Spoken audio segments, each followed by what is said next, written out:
formato 2516 nos solicita una información especial en lo que corresponde a los reconocimientos del pasivo. Y encontramos aquí, y quiero leer de manera textual lo que dice en nuestro estatuto tributario, que es básicamente bastante coherente con lo que también dice la norma contable, y es que es una obligación presente de la entidad surgida a raíz de sucesos pasados, al vencimiento de la cual, para cancelarla, la entidad espera desprenderse de recursos que incorporan beneficios económicos. En este concepto de pasivo, tanto el marco conceptual contable, que es hace parte de las normas internacionales de información financiera, y el artículo 283 del Estatuto Tributario, básicamente no encontramos ninguna diferencia ni ninguna contradicción en lo que corresponde al concepto como tal de obligaciones financieras o de pasivo. Bien, para que proceda el reconocimiento de las deudas, el contribuyente está obligado a tener presente dos situaciones. Una, y es que debe conservar los documentos correspondientes a la cancelación de la deuda por el término de 5 años. Y los pasivos deben estar respaldados por documentos idóneos y con el lleno de todas las formalidades exigidas para la contabilidad. Esos documentos pueden ser elaborados ya sea de manera externa por un tercero o de manera interna por la misma organización. El valor patrimonial de las deudas se estima teniendo o se establece teniendo en cuenta que los pasivos financieros medidos a valor razonable se medirán y se reconocerán aplicando el modelo del costo amortizado. Los pasivos que tienen intereses implícitos para efectos del impuesto sobre la renta se reconocerán por el valor nominal de la operación. Es decir, estos intereses implícitos no van a tener ningún efecto. Y otros pasivos, los demás pasivos pues se medirán pues, su valor nominal que esté establecido en los soportes que mencionábamos anteriormente. En cuanto a los pasivos, en moneda extranjera, el artículo 285 del Estatuto Tributario establece que el reconocimiento pues se debe hacer al momento de la TRM en que se estableció o en que se recibió el soporte que dio origen a la actividad que dio, al hecho económico que dio origen a esta obligación de este pasivo en moneda extranjera. Adicionalmente debemos tener en cuenta todos los lineamientos del régimen cambiario, esto con el fin pues, de no ir a tener posibles sanciones, no solamente por las normas del régimen cambiario, sino también para que el pasivo sea aceptado fiscalmente.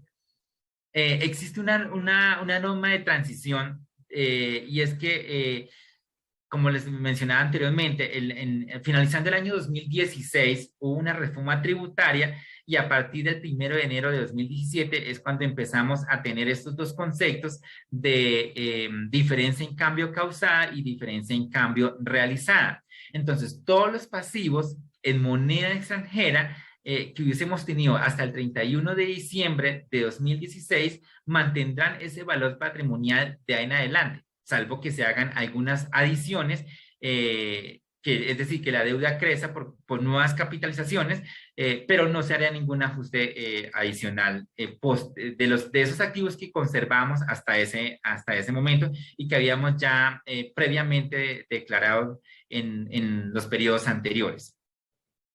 Las obligaciones financieras con vinculados económicos, ya sea que estén ubicados en el exterior o internamente en una zona, como usuario de zona franca, pues se deben de tener en cuenta todo lo relacionado con el tema del régimen de precios de transferencia.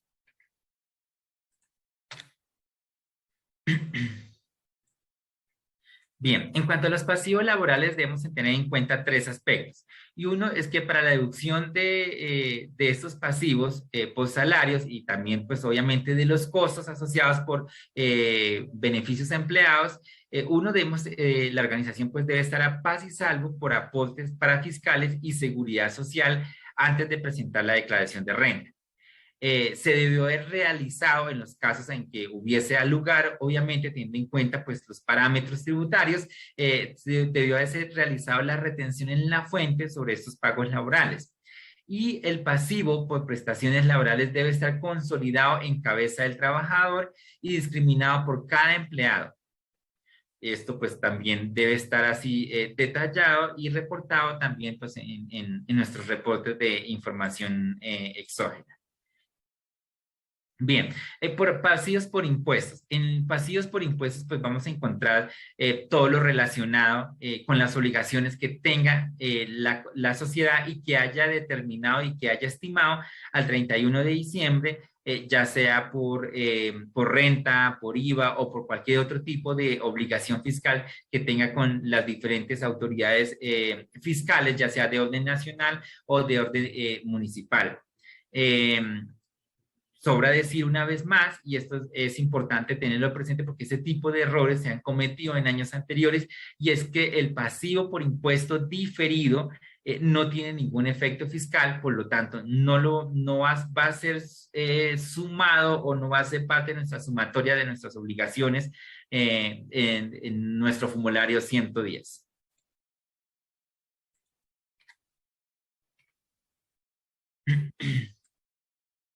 Listo. No son catalogadas como deudas fiscales los siguientes reconocimientos o estimaciones que tenemos dentro de nuestros estados financieros. Y uno de esos son todas las provisiones, pasivos y contingencias que hayamos reconocido de acuerdo de acuerdo a los estándares contables, pues eso no va a tener ninguna incidencia y no va a ser parte del pasivo fiscal. Tampoco los pasivos por desmantelamiento de activos. Existen en ciertos tipos de activos que están asociados sobre todo a proyectos de inversión en cuanto a exploraciones de recursos naturales, en la cual implica que al final de mi inversión yo deba retirar el activo de algún terreno, de algún sitio específico. Eso, la norma contable me dice que esos costos en los que yo voy a incurrir por el restablecimiento de esos activos o por el restablecimiento del lugar donde involucraba la estructura de cierto tipo de activos, pues voy a incurrir en unos costos al final de mi proyecto y que por lo tanto debo reconocer eso como un activo y un pasivo en mis estados financieros. Bueno, en el momento en que tengamos esa situación en nuestros estados financieros, pues ese tipo de contingencia o de pasivo no va a tener ningún efecto fiscal en nuestra declaración de renta. Tampoco se cataloga como un pasivo fiscal los pasivos laborales en los cuales el derecho no se encuentra consolidado en cabeza del trabajador, salvo la obligación de pensiones de jubilación o de invalidez de pensión. El pasivo por impuesto diferido, una vez más, reitero que no tiene ningún efecto fiscal y por lo tanto no hace parte de mis pasivos fiscales, a pesar de que esté dentro de mis estados financieros. Y en las operaciones de cobertura y derivados no se reconoce la obligación por los ajustes de medición a valor razonable.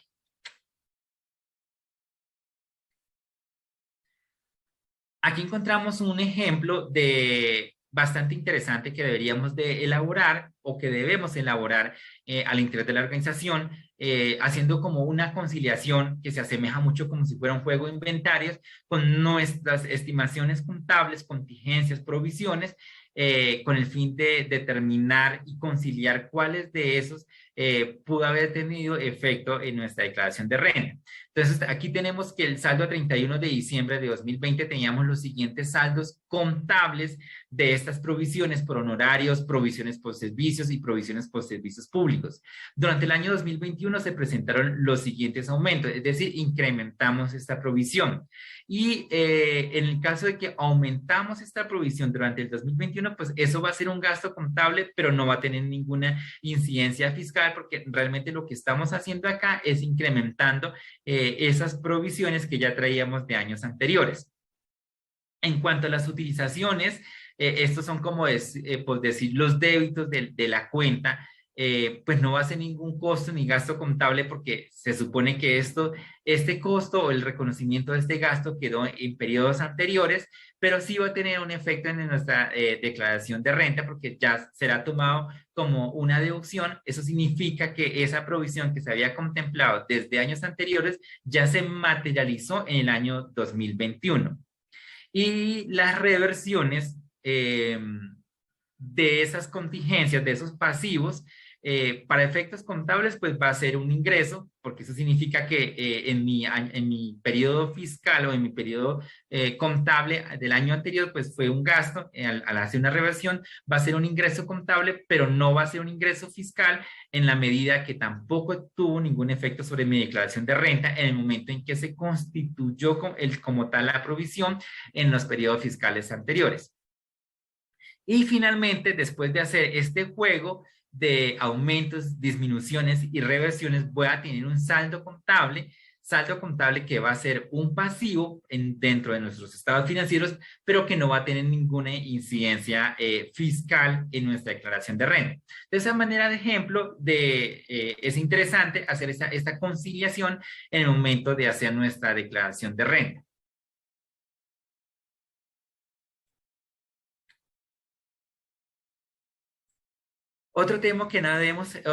Aspecto que no debemos de perder de vista son los pasivos inexistentes.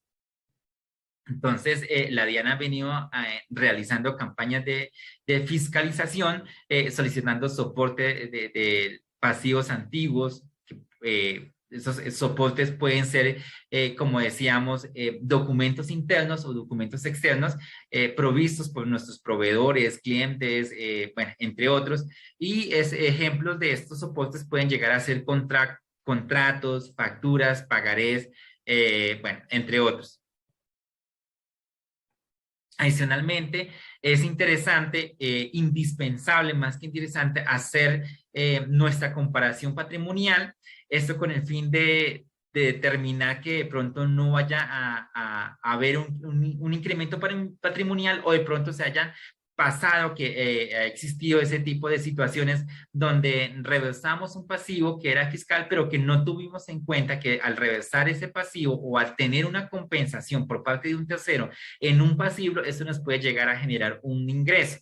Y después no podemos alegar ante la DIAN de que era un pasivo inexistente y que por lo tanto no generaba ningún ingreso fiscal por la reversión de este pasivo. Entonces, situaciones como estos las podemos detectar. La comparación patrimonial es una herramienta que nos puede ayudar a mitigar ese tipo de errores o riesgos que podemos tener en nuestra declaración de renta, ya que la sanción por inexactitud de pasivos inexistentes están alrededor del 200% y generando un mayor impuesto a cargo del ya determinado.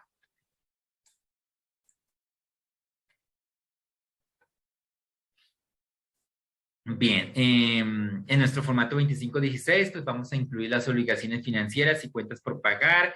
Digamos que aquí lo dejamos en la presentación como manera de consulta para no extendernos. Los arrendamientos por pagar, pues son los que están establecidos también en nuestros estados financieros de acuerdo a la NIC 17 o sección 20 para PYME, pues dependiendo del marco normativo que aplique cada una de sus organizaciones.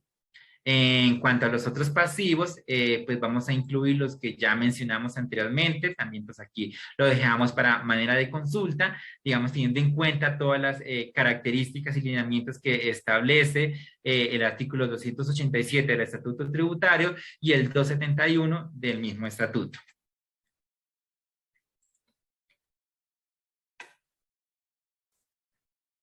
Ok, en cuanto a la sección de impuestos, gravámenes y tasas por pagar, pues vamos a incluir todos esos pasivos por impuestos que la compañía adeuda a las diferentes autoridades aduaneras, fiscales, perdón, que puede ser pues la DIAN o las secretarías de Hacienda municipal o distrital.